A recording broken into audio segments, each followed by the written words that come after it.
फरवरी से ही बॉर्डर पर बैठे किसान दिल्ली कूच पर अड़े हैं। आज फिर 101 किसानों के जत्थे ने दिल्ली जाने की जिद की, लेकिन सरकार तो पहले से ही तैयार थी। शंभू बॉर्डर पर बड़ा बवाल खड़ा हुआ। अंत में मार्च टल गया, लेकिन अब किसानों ने 16 और 18 दिसंबर को बड़े आंदोलन की चेतावनी जरूर दे दी।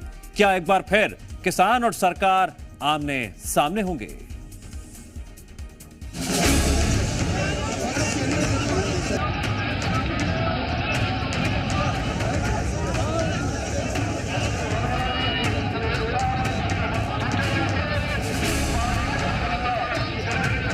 दिल्ली कूच पर अड़े किसान।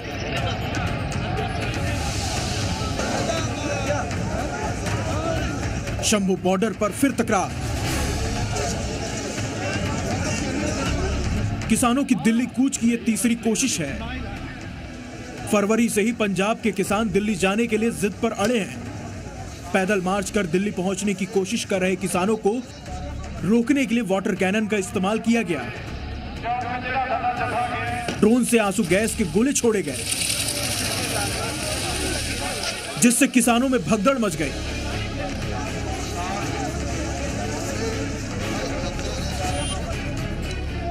करीब 17 किसान घायल हो गए हैं। बवाल को देखते हुए अंबाला और उसके आसपास के इलाकों में 17 दिसंबर तक के लिए इंटरनेट सेवा बंद कर दिया गया है। एक तरफ किसानों को बॉर्डर पर दूर रखने के लिए वाटर कैनन और टीयर गैस का इस्तेमाल किया जा रहा है, दूसरी तरफ किसानों की गाड़ियों को रोकने के लिए बॉर्डर पर फोर्स की सिक्योरिटी वॉल, सड़क पर नुकीली कील लगा रखी है। शंभू बॉर्डर पर घग्गर नदी के ऊपर बने पुल पर किसानों को रोकने के लिए पुलिस और पैरामिलिट्री की भारी फोर्स तैनात है, जबकि पुल के नीचे से किसानों को रोकने के लिए तेज बहाव के साथ पानी छोड़ दिया गया है। आप देखेंगे कि ये घग्गर नदी का पुल है। यहाँ पर पूरी घग्गर नदी बह रही है।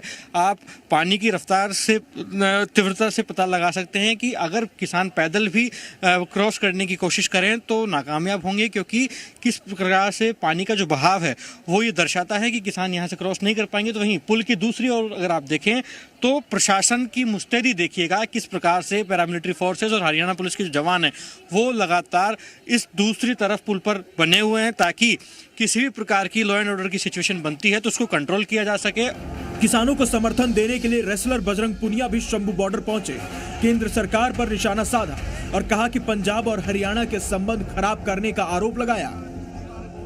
देखो, सरकार के कानों पे जू तक नहीं चल रही। जब सभी लोग रिक्वेस्ट कर रहे हैं कि भाई सरकार को किसानों की बात सुननी चाहिए, लेकिन सरकार उस चीज़ पे ध्यान ही नहीं दे रही। पीछे हमारे जब किसान भाई 13 महीने बैठे, जब सरकार ने लिखित में दिया था कि हम किसानों को MSP देंगे, लेकिन उसके बाद क्या हुआ?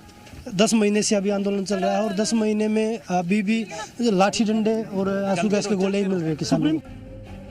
हरियाणा बॉर्डर पर किसान फरवरी से ही दिल्ली में एंट्री के लिए बॉर्डर पर बैठे हैं और मांग कर रहे हैं कि MSP गारंटी को कानून बनाया जाए, स्वामीनाथन आयोग की रिपोर्ट पर फसलों का रेट तय हो, किसानों का कर्ज माफ किया जाए, आंदोलन में मारे गए किसानों के परिवारों को मुआवजा दिया जाए, भूमि अधिग्रहण अधिनियम 2013 लागू हो।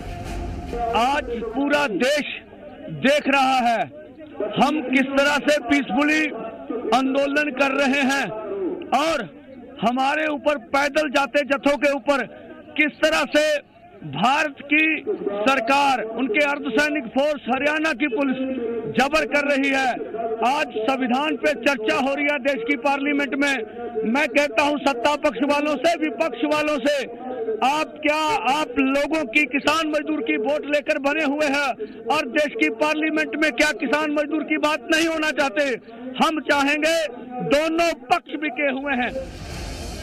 फिलहाल बवाल के बाद 101 किसानों के जत्थे ने दिल्ली मार्च टाल दिया है और कैंप की तरफ वापस लौट गए हैं। लेकिन इसके बाद अब किसान नेता ने ऐलान किया है कि 16 दिसंबर को पंजाब के अलावा देश के बाकी राज्यों में ट्रैक्टर मार्च निकालेंगे और 18 दिसंबर को सिर्फ पंजाब में रेल जाम करेंगे। बड़े प्रदर्शन की कॉल दी है। भले ही किसान आज लौट गए हों, लेकिन आने वाले दिनों में एक बार फिर से सरकार के साथ टकराव देखने को मिल सकता है, जिसको लेकर एक तरफ सरकार किसानों को मनाने और दिल्ली में एंट्री से रोक रही है, तो वहीं दूसरी तरफ किसानों ने सरकार के खिलाफ मोर्चा खोल दिया है। शंभू बॉर्डर से लखबीर सिंह शेखावत, जी मीडिया।